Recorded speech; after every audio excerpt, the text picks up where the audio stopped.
Hi, my name is Dennis Beidner, CFO on the go. Hey, listen, I had a couple of requests to kind of give an overview of the certified payroll and how it works in Sage 100. So I'm going to try and keep this pretty short. You can always call us for more information, but it's one of the things we do really well. So I'm going to bounce around a little bit. Hopefully I don't confuse you, but if I go to my job setup and just let me go find job number 5 here. So this is a highway job, so obviously certified payroll is required, as signified by the box down here that's checked that it requires certified payroll. But one of the options in Sage 100 is under the options it says job pay groups. And so, and this is all customizable, this is not cast in concrete here, but for these employee positions on this job, this is the pay group that I want to pay. So you can have as many positions as you want to make sure that you catch everything you need. But in this case, if a guy is going to work or a gal's going to work as a carpenter's apprentice, and that's what's in their master file, that they're a carpenter's apprentice, then they're going to get paid whatever pay group 19 says and whatever the benefits for pay group 19 are. And if I go out of here and I go to another job, and this is 1004, and I go to pay groups, I just have one set up here.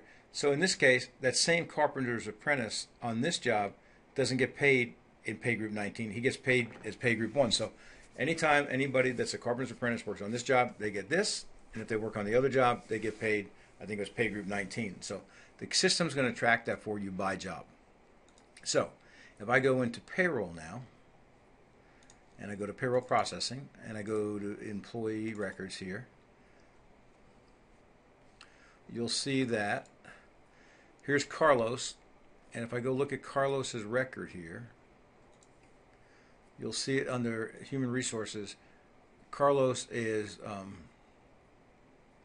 right here. He is classified as a carpenter's apprentice. So anytime I enter Carlos, it's going to look at position number 4 to see what pay group he's been assigned to on that job.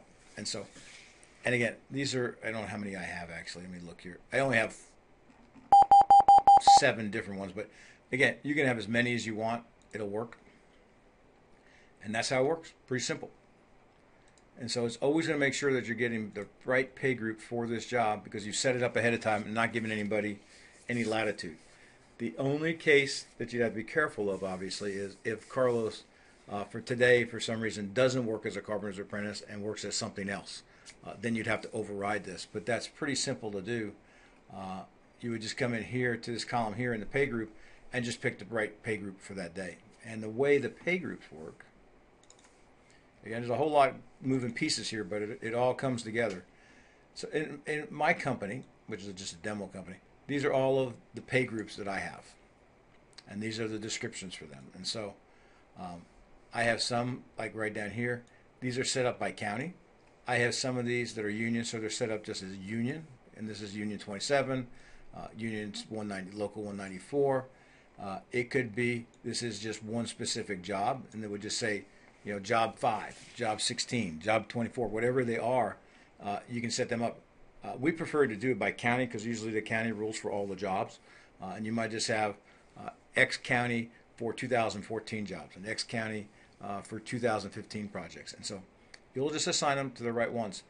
The nice part here is, once I have these set up, and especially if you're union, if I have these, and on July 1st, they come in and say, the benefits are now not, 35 cents, they're now 39 cents.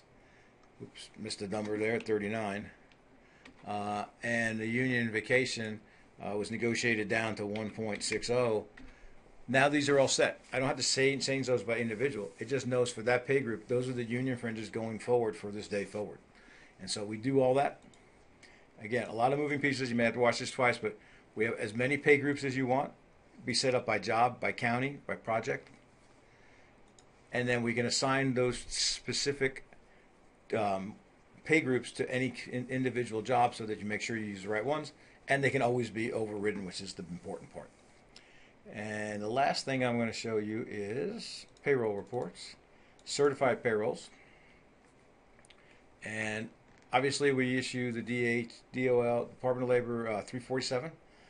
But we also have all of these individuals. A lot of states have their own. They don't want to use the Department of Labor. So these each have their own prevailing wage, Davis-Bacon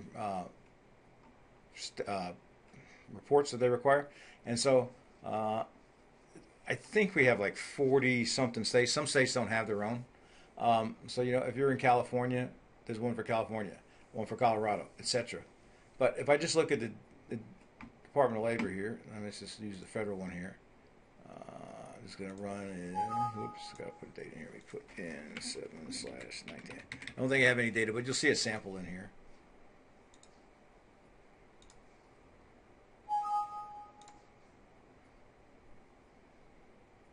And so there is the report.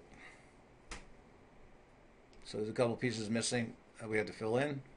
But this is the one that's the Department of Labor. It's the 347. It's been updated as of last year. So that's one page. Again, lists all your employees. And then the next page is that page there. A place for you to sign it and send it in. So you can print it, save it, what have you. But you can do all of those reports in our system. And so once you enter the payroll, it really, I hate this, I always say this, I've been saying it for 14 years, it really is a matter of just a couple more mouse clicks and you have filled your obligation of providing an accurate and timely and a specific report for the state that you report in. Anyway, any other questions? Shoot us an email. Just call us, 800-659-5851. So 800-659-5851. We work with about 1,400 Sage 100 clients. We've got 20 some odd consultants. All have just a ton of experience, most of them 10 years plus. Some have worked in the field as controllers. All of them have worked as controllers at some point in their life, and a lot of them in prevailing wage type of companies. So if you have a question how to do this, how to make it work better, or if you need something that'll take care of this rather than those clumsy Excel spreadsheets, give us a call. Thanks a lot.